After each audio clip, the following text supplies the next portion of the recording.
इस वीडियो में मैं आपको बताऊंगा कि आपने ईमेल किसको लिखनी है, कैसे लिखनी है और कब लिखनी है, ताकि आपको जल्दी से जल्दी और क्विकली रिस्पांस मिले। और 5 कौन सी गलतियां हैं जो लोग नॉर्मली करते हैं और कौन सा परफेक्ट वे ईमेल लिखने का।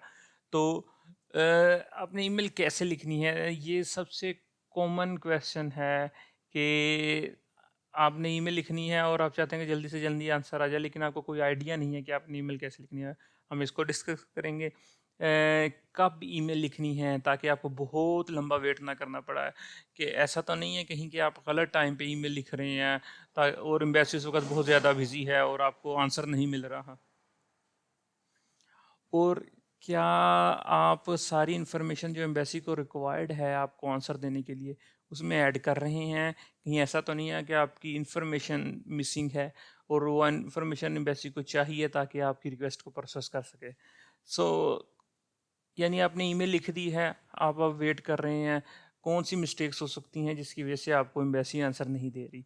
तो मैं इस वीडियो में आपको इंशाल्लाह वो डिटेल के साथ एक्सप्लेन करूँगा, ठीक है। तो सबसे पहले हम स्टार्ट करते हैं कि कौन सी मेजर मिस्टेक्स हो सकती हैं। सबसे पहले जो इम्पोर्टेंट थिंग है ईमेल खोलने से पहले कि आपने उसका सब्जेक्ट जो है, ईमेल का टाइटल है वो रॉन्ग लिख दिया है।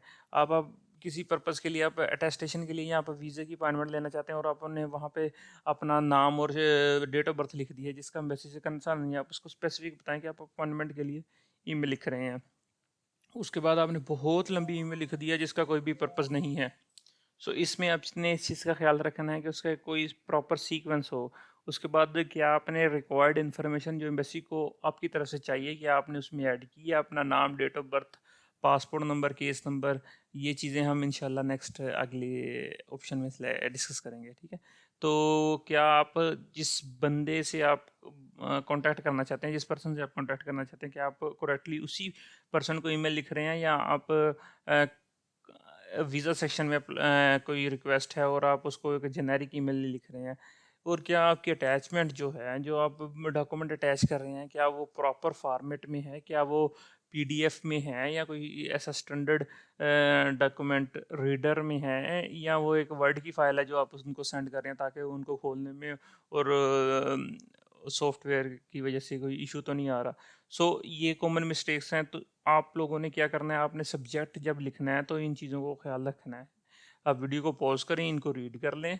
ये बहुत इंपॉर्टेंट है। तो आपने कैसे लिखना है, आपने सब्जेक्ट जो है कि आप क्यों ईमेल लिख रहे हैं और आप कौन है, दो चीज़ें हैं। और जो आपने ऐड करनी है और सिंपल वर्ड्स यूज़ करने हैं और उनकी ऑफिशियल या इंग्लिश में लिखें या उस एम्बेसी की ऑफिशियल लैंग्वेज में लिखें। फॉर एग्जांपल ऑस्ट्रिया के लिए आप जर्मन यूज़ कर सकते हैं। ये मैंने कुछ एग्जांपल्स दी हैं ताकि आप इनको देख के गो थ्रू हो के एक दफ़ा आपको आइडिया हो जाए कि आपका टाइटल किस तरह का होना चाहिए, ठीक है। तो आप ये एग्जांपल को अपने ईमेल एड्रेस में यूज़ कर सकते हैं। और जब आप ईमेल लिखते हैं तो आपने डियर सर, मैडम और हेलो, गुड मॉर्निंग, हेलो, हाय, इस तरह के टाइटल नहीं यूज़ करने। आपको be very careful and specific होना होता है कि आप एम्बेसी को अप्रोच कर रहे हैं। तो आपने इन मोस्ट केसेस आप अगर नहीं जानते कि आपने किस बंदे से एड्रेस करना है तो आप एम्बेसडर को एड्रेस करते हैं। तो आपको जब आपने एम्बेसडर को एड्रेस करना है तो आपने इन पांचों में से कोई भी ऐड कर लेना है अपनी ईमेल में, ठीक है। तो उसके बाद जो है कि इसमें एक सीक्वेंस में ईमेल लिखनी है कि आप बताएंगे आप कौन हैं, आपका पर्पस क्या है, और फिर एंड पे फुल इंफॉर्मेशन अबाउट यू, कि अब पासपोर्ट नंबर, आईडी कार्ड और ये वो इस तरह की चीज़ें जो एम्बेसी के कंसर्न में है। तो ये है कि आपने जो इन्फॉर्मेशन देनी है वो किस पैटर्न में देनी है। ये मैं आपको 5 स्टेप्स बता रहा हूँ। इसी स्टेप्स को फॉलो करके आपने उस ईमेल के अंदर सारी इन्फॉर्मेशन को पुट करना है, ठीक है। तो इस चीज़ का आपने ख़ास ख्याल रखना है। उसके बाद है कि जब आप अटैचमेंट करते हैं तो अपने ऑलवेज़ ऑलवेज़ पीडीएफ को यूज़ करना है। और जो स्कैन है वो A4 साइज़ पे स्कैन करनी है और 200 DPI एटलीस्ट होना चाहिए, ठीक है।